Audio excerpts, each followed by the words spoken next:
Malam itu, cahaya bulan muda menyelinap malu-malu di balik tirai sutra kamar pengantin kami, memberikan rona keperakan yang lembut pada wajah Elena yang tampak begitu tenang namun memancarkan aura yang sulit kujelaskan. Jantungku berdegup kencang.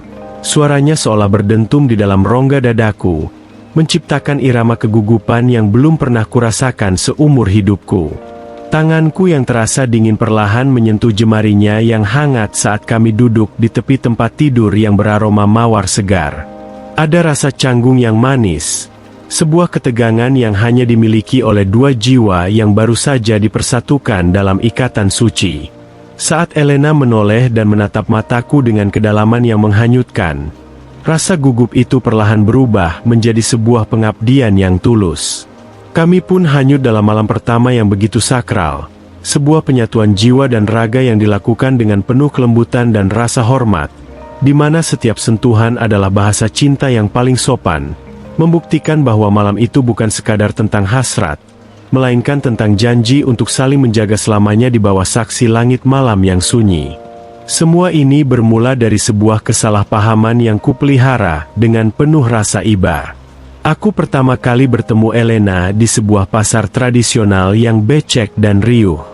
Ia sedang berdiri di sudut, mengenakan daster batik yang sudah agak pudar warnanya, memegang beberapa ikat sayuran yang tampak layu. Wajahnya cantik, meski garis-garis kelelahan tak bisa disembunyikan.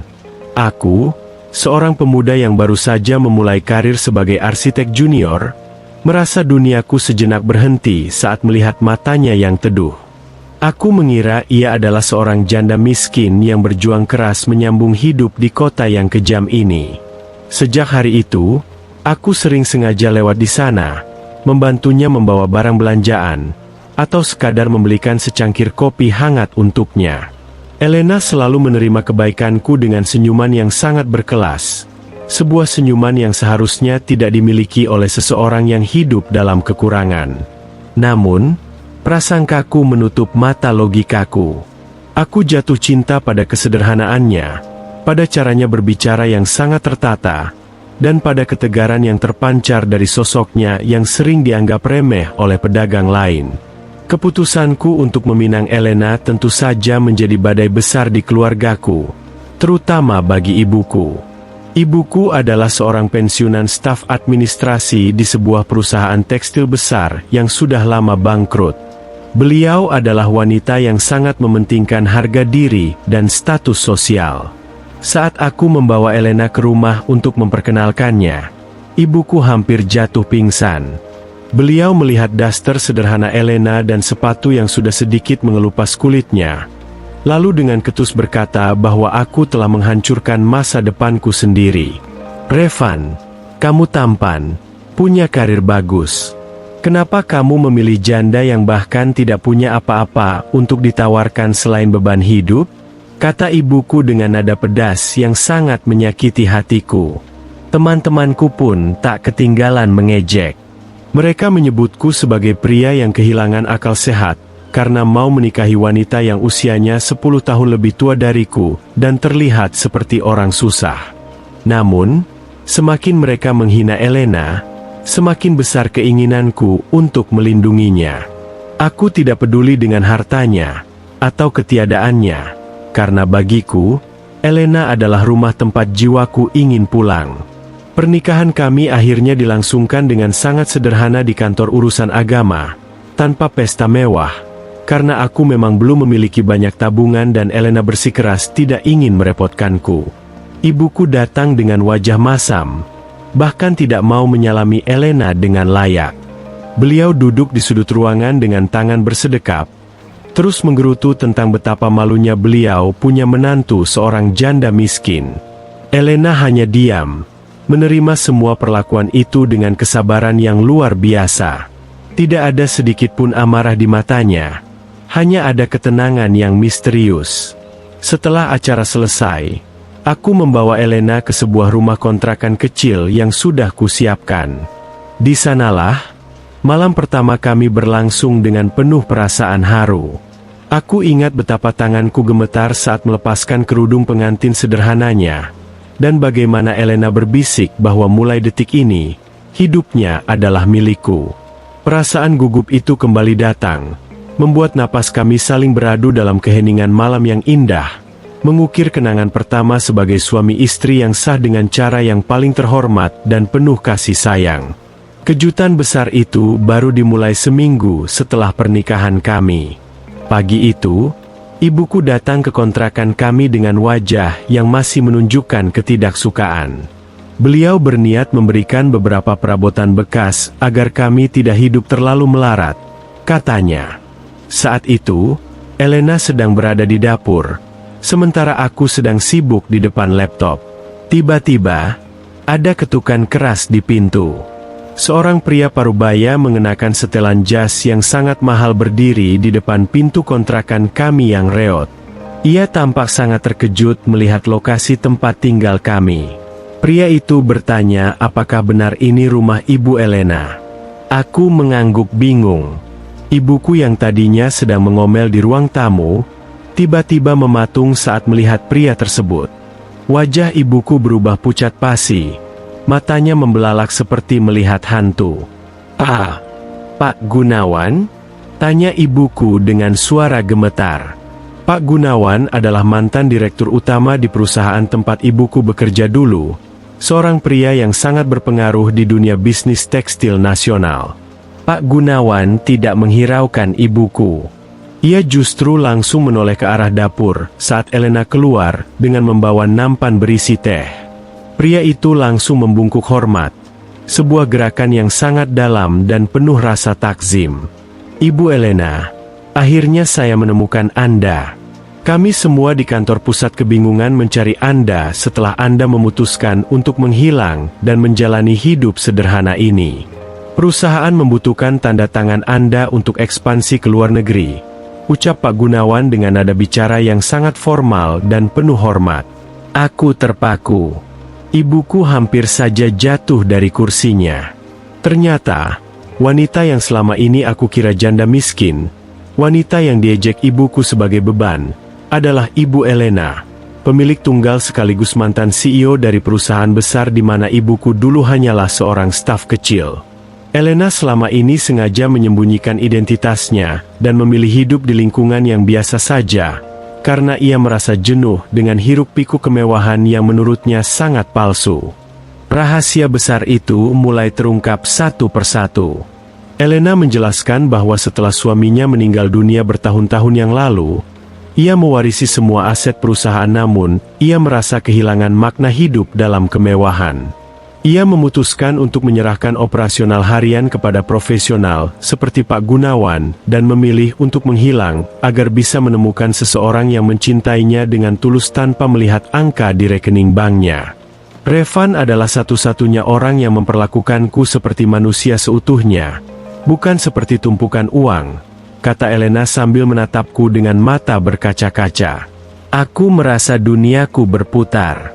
Istri yang semalam aku peluk dengan penuh rasa haru karena takut ia merasa kekurangan, ternyata memiliki kekuasaan dan kekayaan yang bahkan tidak bisa kubayangkan dalam mimpi terliarku. Ibuku langsung terduduk lemas. Wajahnya memerah karena rasa malu yang luar biasa. Beliau teringat bagaimana beliau menghina bosnya sendiri selama berminggu-minggu dengan sebutan janda miskin. Suasana di ruang tamu yang sempit itu menjadi sangat canggung. Pak Gunawan menjelaskan bahwa selain perusahaan tekstil, Elena juga memiliki puluhan hektar tanah di pusat kota dan beberapa yayasan sosial yang bergerak secara anonim. Ternyata, alasan Elena sering berada di pasar tradisional bukan karena ia tidak punya uang untuk belanja di supermarket, tapi karena ia sedang melakukan riset langsung untuk membantu para pedagang kecil melalui program bantuan modal tanpa bunga dari yayasannya.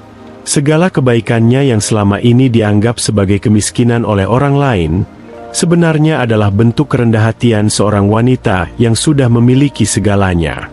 Aku hanya bisa terdiam, memandang Elena dengan rasa kagum yang berlipat ganda.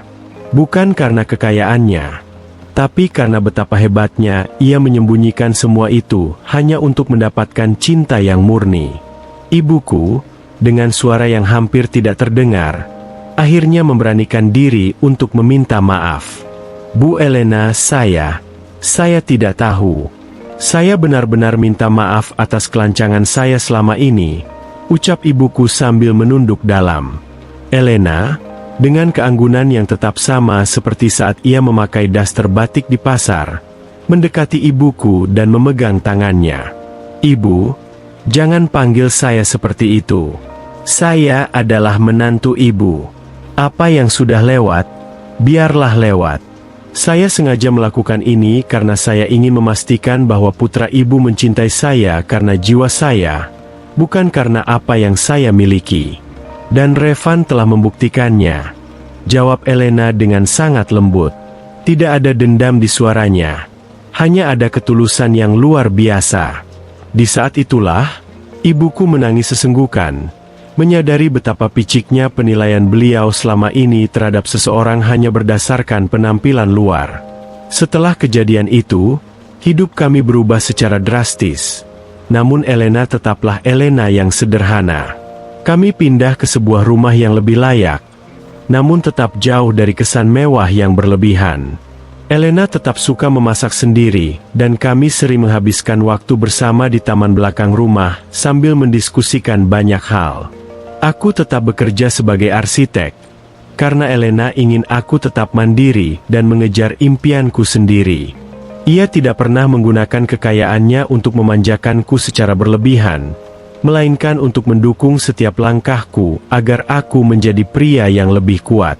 Teman-temanku yang dulu mengejek kini berbalik memuji, namun aku tidak lagi memedulikan mereka.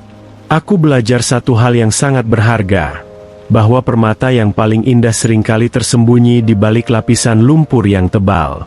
Setiap kali aku mengingat malam pertama kami, saat aku merasa begitu gugup dan dada berdebar-debar karena takut tidak bisa membahagiakannya, aku selalu tersenyum sendiri. Ternyata, di balik sosok wanita yang kupikir butuh perlindunganku itu, ada seorang ratu yang justru memberikan perlindungan dan ketenangan luar biasa bagi hidupku. Elena telah mengajarkanku bahwa cinta sejati tidak membutuhkan panggung mewah atau pengakuan dari orang lain. Cinta sejati hanya membutuhkan kejujuran dan keberanian untuk melihat jauh ke dalam hati, melampaui daster pudar atau status sosial yang seringkali menipu mata manusia. Kini, setiap malam sebelum tidur, aku selalu bersyukur kepada Tuhan karena telah dipertemukan dengan janda miskin yang ternyata adalah anugerah terbesar dalam hidupku. Rahasia besarnya bukan tentang berapa banyak harta yang ia punya, melainkan tentang betapa luasnya hati yang ia miliki untuk memaafkan dan mencintai tanpa syarat. Kami menjalani sisa hidup kami dengan penuh kebahagiaan, membuktikan kepada dunia bahwa ketika kita memilih seseorang dengan hati, maka semesta akan memberikan kejutan-kejutan yang tak pernah kita duga sebelumnya. Kisah kami pun menjadi perbincangan, bukan lagi sebagai bahan ejekan, melainkan sebagai pelajaran bagi banyak orang di lingkungan kami. Ibuku kini menjadi orang yang paling depan membela Elena, jika ada yang berani berbisik miring. Hubungan mereka menjadi sangat dekat, seolah-olah Elena adalah putri kandung yang sudah lama hilang. Aku melihat perubahan besar pada ibuku. Beliau menjadi lebih rendah hati dan tidak lagi menilai orang dari apa yang mereka pakai.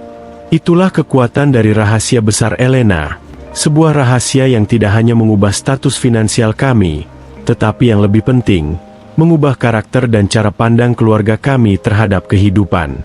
Di bawah cahaya bulan yang selalu mengingatkanku pada malam pertama kami, aku tahu bahwa perjalanan cinta kami masih panjang, dan aku tidak sabar untuk melewati setiap detiknya bersama wanita luar biasa ini.